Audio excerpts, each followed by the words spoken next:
Okay, well, good evening, everyone. I'm going to go ahead and start this here recording and pull my presentation up for you guys. And I just want to share the great experience. I've recently got to go on a cool journey with providing a prosthetic limb to an individual in a third world country, specifically El Salvador. So really cool story. The way it started out was, well, here are our objectives. Sorry, we need to go over these learning outcomes and overview. I want to answer a couple questions that someone asked me to present to you guys for the iLearning platform. And, we'll go over these details hopefully throughout this presentation. I'm a visual learner, so I prefer to use pictures and videos and things of that sort to explain the situation. So here we go. To start off, I typically do a yearly service work in third world countries, and I've been doing that for over 10 years now. And the last 6 or 7 years have been going to El Salvador in this particular spot.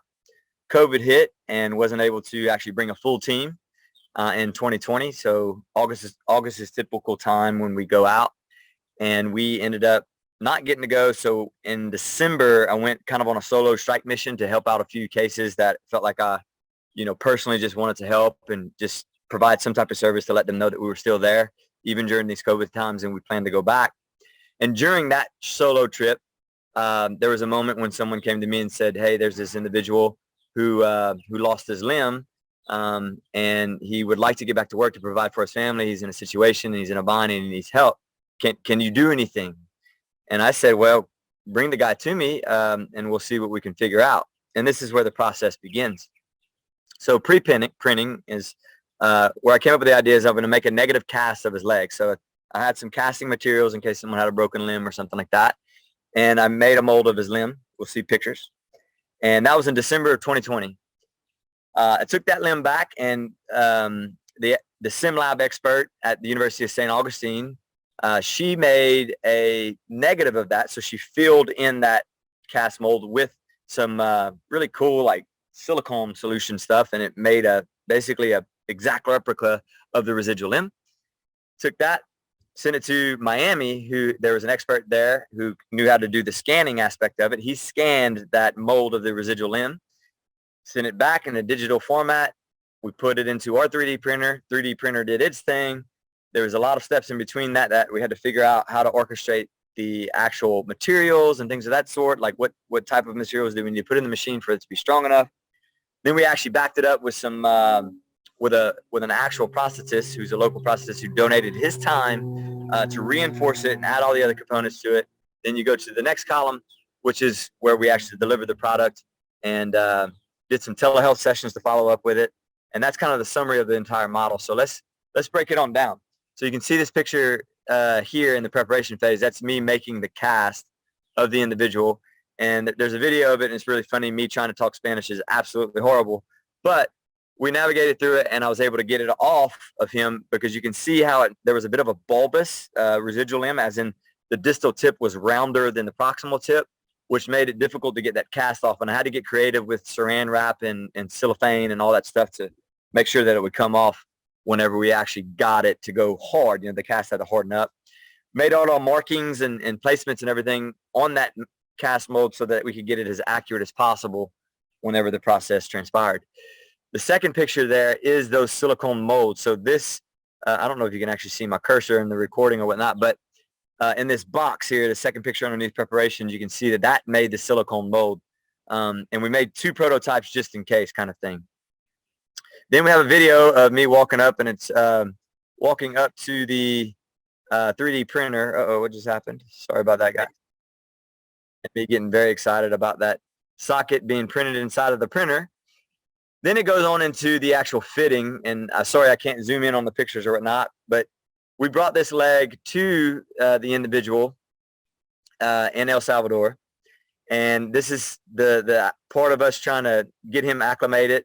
I have some more videos to show you here in just a second that will paint an even better picture. Then, while we were there, we had to do some rebuilding and remolding there as well. It wasn't, obviously a perfect fit. There's parts of the components that we had to cut with a hacksaw, like myself and Eduardo here is helping me, who's my translator at the time, and he knew the gentleman personally. And we're having to cut the leg length to match his other side because I didn't have that measurement when we first begin this process. So we had to mold it. And you can also see that I'm wearing a shoulder sling myself. I'd actually had a shoulder operation and a hand operation literally 5 days before we went on this mission trip. That's not the point of the story, but sorry if I look kind of janky in the pictures. We had to educate and train him in that moment. We got the prosthetic limb to fit. It actually fit perfect, which was the goal. And so the mission was complete at that moment, meaning that the 3D printer, scanning it in, making a mold from that cast actually fit him perfect. Like I couldn't have asked for it to fit any better than that. So that was like miraculous, and I was super stoked. I was really elated. Almost brought me to tears. And then we had to put the rest of the components together. Sorry. And do a lot of education in that moment to the family members and anyone involved that was going to help them out. And then you can see that there was just a tremendous amount of gratitude, tears, because this man was about to participate in a journey where he could provide for his family again, get back to working, and actually be a service to his community, because there is no disability in this country. You don't get help when things like this happen to you.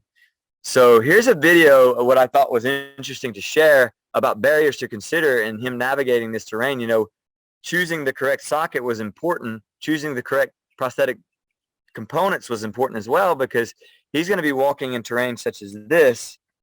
You see me walking through the beginning of his house. He had to get through up and down all these steps. And there's a gentleman right there. You can see all the rocks.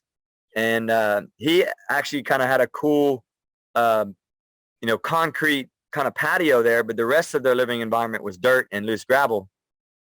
Then we can go on here to him doing the first time he ambulated with the device using the assisted devices, the auxiliary crutches. So we did a lot of great gait training with him that day, but we had to be cognizant not to do too much because his residual limb probably wasn't ready, to take that much irritation. However, he did extraordinarily well compared to what I expected, because he was extremely motivated and ready to go. Excuse me, I don't know how to operate this. Let's see if I can make these things go. What was really cool and fascinating was that we did follow-up treatments, obviously, with telehealth. And you can see me talking to him on WhatsApp and Instant Messenger and things of that sort. It definitely was difficult. I am not bilingual at all. I barely even speak English. However, I did my best to get help. I had to coordinate my buddy, who you saw in the previous pictures, who spoke English pretty decently. He had to get to him, find him. It's not easy to find him in these third world countries because he's always out and about trying to, survive, do the things they need to do. And so language barrier was tough. Connection was tough. Today's modern times, most people have a cell phone, so we were able to connect. He personally didn't have a cell phone, so I had to call his daughter. But calling his daughter was quite difficult, and then lost in translation. It took about 5 tries before we got our first telehealth session in, and it was because I begged Eduardo to actually find him, use your phone, and we're going to make this work. Got 2 or 3 sessions in, and every time I talked to him, he'd figured things out a lot on his own, just going through the gait process, going through the management process of his residual limb, going through the management process of all the different socks and liners that we gave him, and additional support. For that prosthetic to work. And as he molded and changed over time, he had to change the device. So that was a really cool process and journey. Let's go on to the next slide. These are the verdict, right? This is the outcome. This is now December 2021, almost a year later from the time that I actually molded his leg and got him going through the process of getting the device made, which took us time.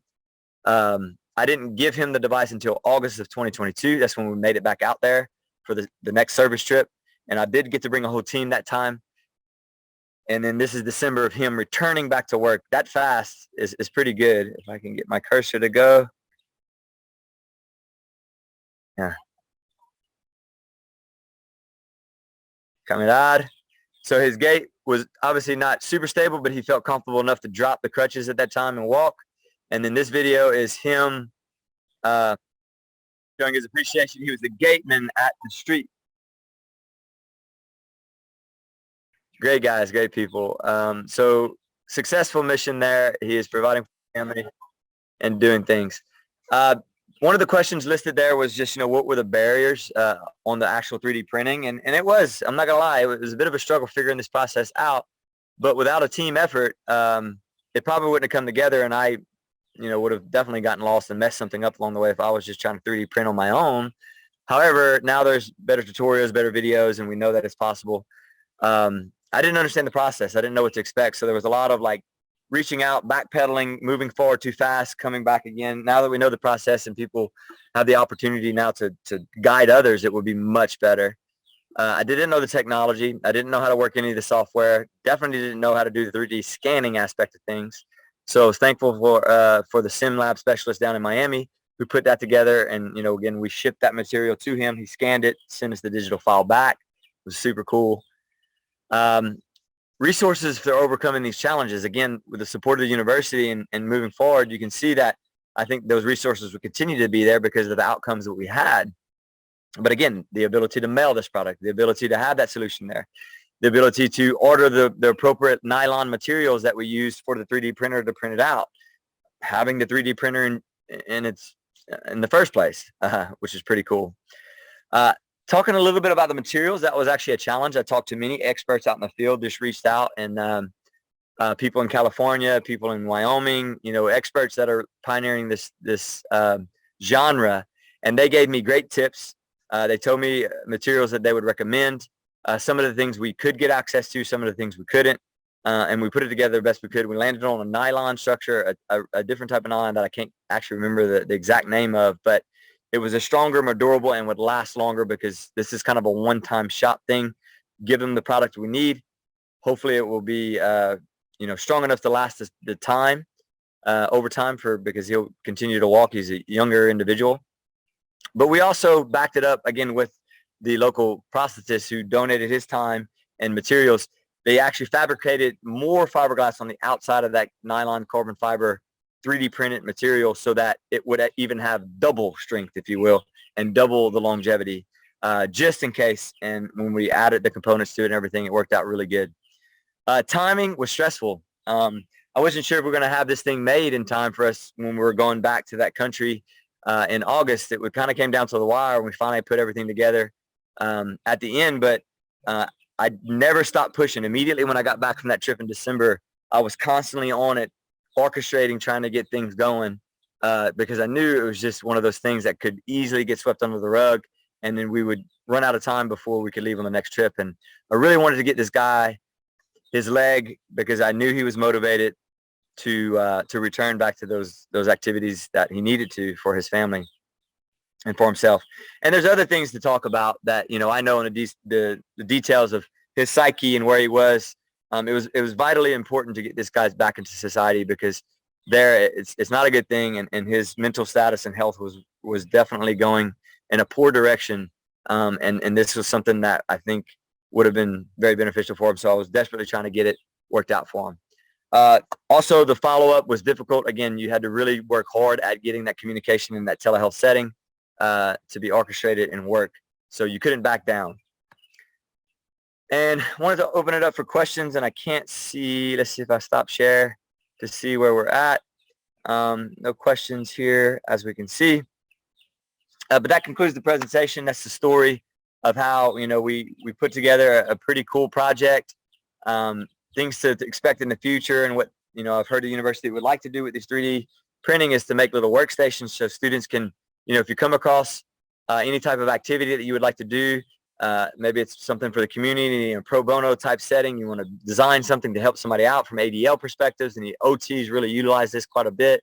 Speech language pathologists, any program, there may be the opportunity for these workstations to be accessible so that students can come in, faculty can come in, work and mentor and develop something, create that project, reach out to the university's resources to actually get it to come to fruition, just like this came to an amazing outcome and an amazing result that I couldn't have asked for anything better. We've tried this in the past and it didn't work out for individuals who've lost limbs, and I tried to get them prosthetic limbs and they didn't fit, couldn't get them to come together. And, it just was an ongoing process. That's still an ongoing process. This 3D printing option with the nice molding, you could do it from a distance and actually set this up, and it fit amazingly. So that was really good. And this was a below the knee case, which made things a little bit easier, and it was easier for him to progress and train and learn on this. Now, above the knee would be a bit more of a challenge because we would have to then, get that individual a knee, hopefully some type of microprocessor knee that can withstand, environments and the batteries, and teaching them how to charge it and manage that would be a whole nother separate battle, if you will. So yeah, it would be difficult if it was above the knee amputee.